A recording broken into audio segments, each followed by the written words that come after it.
नमस्कार, news nation digital के हमारे इस खास एपिसोड खबरें दुनिया की में आपका स्वागत है। मैं हूं सुमित कुमार दुबे। ईरान पर मैक्सिमम प्रेशर बनाने की अपनी पॉलिसी के तहत डोनाल्ड ट्रंप ने उसकी इकोनॉमी पर जोरदार प्रहार किया है।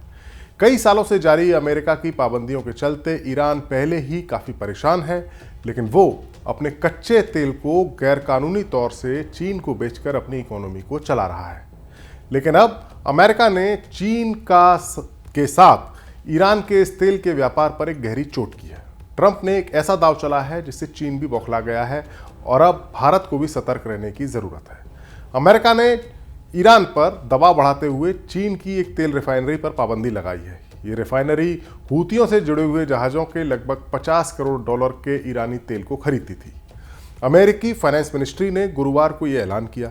चीन ने इस कार्रवाई की काफी ज्यादा आलोचना की और चीन ने कहा है कि अमेरिका और चीन ईरान के बीच के जो सामान्य व्यापार है उसमें अमेरिका बाधा डाल रहा है ईरान और चीन के व्यापार में। वहीं अमेरिकी वित्त मंत्रालय के मुताबिक ये तेल ईरान की शैडो फ्लीट टैंकरों के जरिए ले जाया जा रहा था।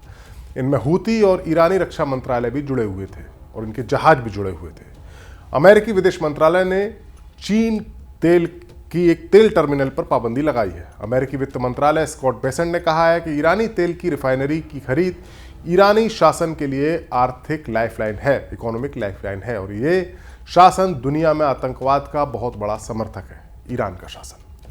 अमेरिकी विदेश मंत्रालय के प्रवक्ता टैमी ब्रूस ने कहा है कि ये पाबंदी राष्ट्रपति ट्रंप के मैक्सिमम प्रेशर का जो अभियान उन्होंने चलाया है ईरान के ऊपर दबाव डालने का, उसी के तहत लगाए गए और इसका मकसद ईरान के तेल निर्यात को जीरो करना है। चीन ईरान के तेल का बहुत बड़ा खरीदार है। ईरान के तेल का राजस्व जो ईरान हासिल करता है उसको वो अमेरिका के सहयोगियों पर हमले और दुनिया भर में आतंकवाद का समर्थन करने के लिए करता है, ऐसा अमेरिकी विदेश मंत्रालय का दावा है। दरअसल अमेरिका किसी भी सूरत में ईरान को परमाणु बम बनाने से रोकना चाहता है और इसी कवायद के तहत उसने ईरान को चारों ओर से घेरने की कोशिश शुरू की है। अमेरिका ने ईरान पर इतनी पाबंदियां लगाई हैं कि वो अपना तेल कानूनी तौर पर बेच ही नहीं पाता। असल में होता क्या है कि अमेरिकी पाबंदियों का मतलब यह है कि अगर मोटे तौर पर इसको समझे तो अमेरिका अगर किसी मुल्क पर आर्थिक पाबंदी लगाता है तो उस मुल्क के साथ व्यापार करने वाले दुनिया के दूसरे देशों पर भी उन पाबंदियों की तलवार लटक जाती है। अमेरिका न सिर्फ फौजी तौर पर बल्कि आर्थिक तौर पर भी अपने दुश्मनों की कमर तोड़ने में यकीन रखता है। अमेरिका दुनिया की एक बड़ी शक्ति है। वो पाबंद हो चुके मुल्क के साथ व्यापार करने वाली विदेशी कंपनियों के लिए अमेरिका और उसके साथी देशों के साथ व्यापार करना मुश्किल हो जाता है या जोखिम भरा हो जाता है। यहाँ तक उन कंपनियों की संपत्ति तक भी जब्त होने का खतरा रहता है जिन पर अमेरिका पाबंदी लगाता है। लिहाजा अमेरिका जिस देश पर आर्थिक पाबंदी लगाता है तो उसकी इकोनॉमी का गिरना तय माना जाता है और अमेरिका अक्सर अपने इस हथियार का इस्तेमाल अपने विरोधी देशों की नकेल कसने के लिए करता आया है। लेकिन ईरान ने अमेरिकी पाबंदियों की काट खोज ली है। आपको ये जानकर आश्चर्य होगा कि साल 2024 में जब मिडिल ईस्ट में तनाव चरम पर था, ईरान निशाने पर था, तब ईरान अमेरिका के रडार पर भी था, तब ईरान के तेल का निर्यात 2024 की पहली तिमाही के दौरान 35.8 अरब डॉलर का रहा, जो 6 सालों के में सबसे अधिक है। तो ईरान अपना तेल बेचकर मुनाफा कैसे कमा रहा है? इसका जवाब है चीन। दरअसल चीन ही वो देश है जो ईरान का सबसे ज्यादा तेल खरीद रहा है। ईरान के तेल की क्वालिटी काफ़ी अच्छी होती है और वो उसे इंटरनेशनल मार्केट से कम कीमत पर चीन को बेच रहा है, क्योंकि इंटरनेशनल मार्केट में खुले तौर पर ईरान ये तेल बेच ही नहीं सकता अमेरिकी पाबंदियों के चलते। मीडिया रिपोर्ट्स के मुताबिक ईरान का 80% तेल तो अकेला चीन ही खरीद रहा है। चीन ईरान को हर दिन ईरान से 15 लाख बैरल तेल खरीदता है, ऐसा कई रिपोर्ट्स में बताया गया है। जानकारी के मुताबिक ईरान अपने तेल की बिक्री में 5% तक डिस्काउंट भी देता है।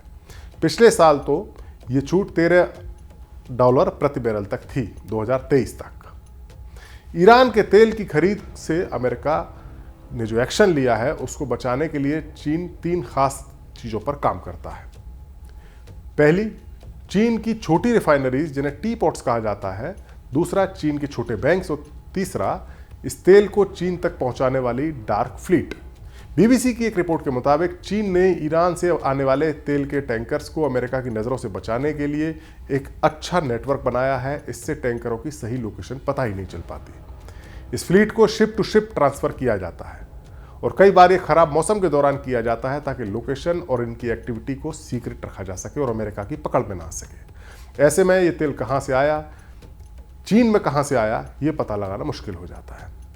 इस तेल को रिफाइन करने के लिए चीन अपनी बड़ी सरकारी रिफाइनरीज की बजाय छोटी और सेमी गवर्नमेंट रिफाइनरीज का इस्तेमाल करता है ताकि उसकी बड़ी रिफाइनरीज पर अमेरिका की पाबंदियां ना लग सकें।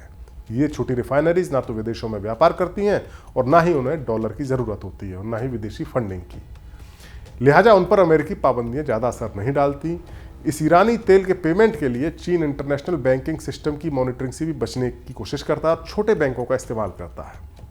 चीन अपने बड़े बैंकों को अमेरिकी पाबंदियों के दायरे में नहीं लाना चाहता, लिहाजा इन छोटे बैंकों से ईरान को डॉलर की बजाय चीन की मुद्रा युआन में पेमेंट किया जाता है। जब ये बैंक ईरान के साथ जुड़े हुए हैं, ये सारे बैंक, और जब ईरान चीन से अपनी ज़रूरत का सामान खरीदता है तो फिर वो इन्हीं बैंकों के जरिए चीन की मुद्रा में ही पेमेंट कर देता है। इसी फॉर्मूले के तहत अमेरिकी पाबंदियों को मात देकर ईरान अभी तक चीन को अपना तेल बेचकर मुनाफा कमा रहा है। लेकिन अब अमेरिका ऐसी कंपनियों को भी निशाना बनाना शुरू कर चुका है और इसकी शुरुआत इस पाबंदी से हुई है।